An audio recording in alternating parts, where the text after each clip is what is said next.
नमस्कार मित्रों, आप ठीक ही होंगे।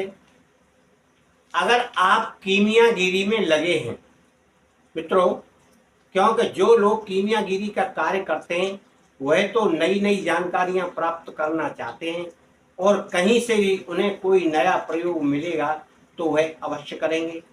तो मित्रों, आज हम आपको किसी पुरानी पुस्तक का एक पन्ना हमें मिला है, जिसमें से हम आपको आज पारे की गोली बनाना बताएंगे। यानी पारे को कैसे ठोस करें। यदि वह पारा ठोस होगा जड़ी बूटियों से, तो हो सकता है उससे स्वर्ण का निर्माण भी आप कर सकते हैं। और इस विधि को हम आपके इस वीडियो में डालेंगे। पहले आप क्रिया सुन लीजिए, क्योंकि आप उस विधि को समझ नहीं पाएंगे। उसकी भाषा कुछ अटपटी लिखी हुई है और उसको समझने में देर भी लगती है। मैंने समझकर जो लिखा है आप उस प्रकार से कर लेंगे। मैं 100% समझकर ही कोई बात आपको बताता हूँ।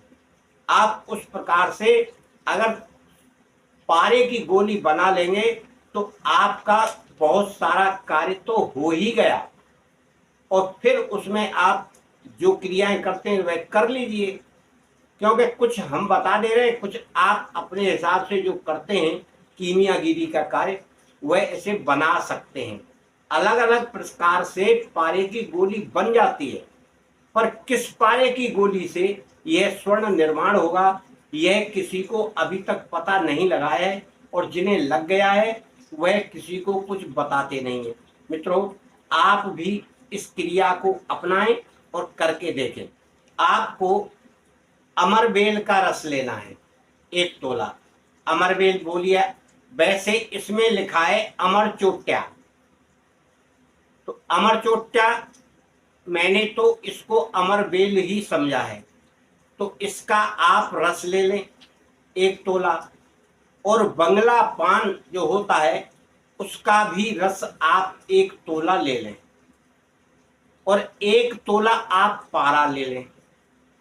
इन तीनों को आप मर्दन करें, यानी खरल में डालकर आप किसी पत्थर के खरल में करें और खरल के उन्हें मिला लें।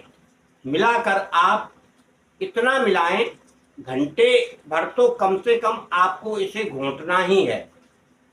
और घोट कर आप इसकी एक गोली बना लें। गोली बन जाएगी इसकी, मतलब ये एक गाढ़ा हो जाएगा पीसते पीसते। जब आप इसकी गोली बना लेंगे तब आपको एक बर्तन में, किसी ऐसा बर्तन हो मिट्टी का, तो धीमी धीमी आग पर उस मिट्टी के बर्तन में पानी रख दें और धीमी धीमी आग पर आप उसे गर्म करें।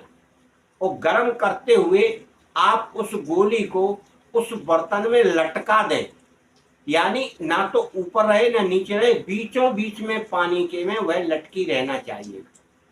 और पानी गर्म होना चाहिए हल्की आग से, यानी कंडे की आग आप लगा लें, जलाएं और जलाकर उसमें गर्म होने दें।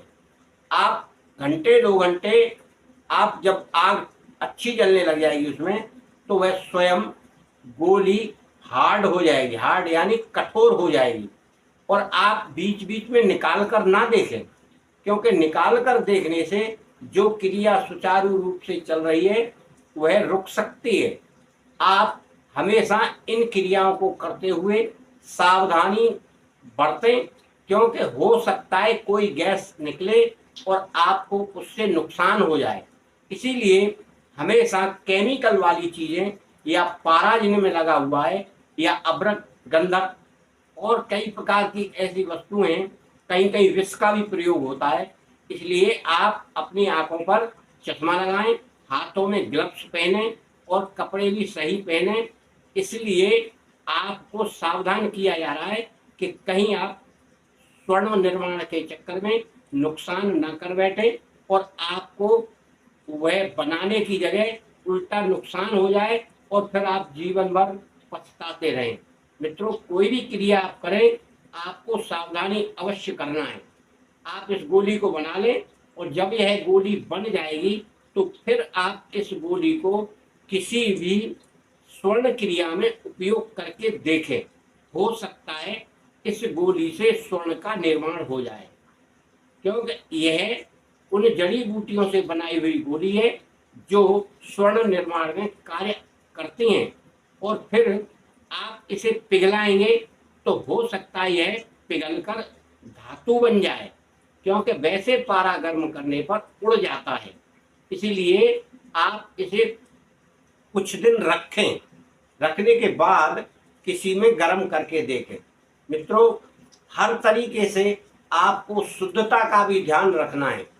चाहे आप पारा लें, चाहे आप तांबा लें, शुद्ध होना चाहिए।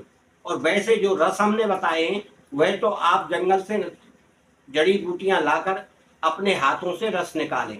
बाजार का बना बनाया रस का कोई उम्मीद नहीं है कि वह सही है या नहीं है, उसमें केमिकल मिला आपको मिलेगा।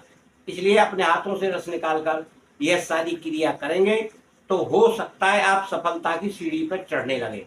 मित्रों, जो मेरी समझ में आया या जो मैंने लिखा हुआ देखा आपको बताया है, आप अपने होशो हवास में इन क्रियाओं को करें और देखें। और जिससे मैंने यह क्रिया आपको बताई है उसका प्रमाण यह एक मेरे को कागज मिला है पुराना लिखा हुआ, इसमें से देखकर यह क्रिया बताई है।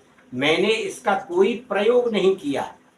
आप करके देखें, अगर आप करते हैं तो, नहीं करते हैं तो यह आपकी इच्छा है। आपका कल्याण हो, मंगल हो।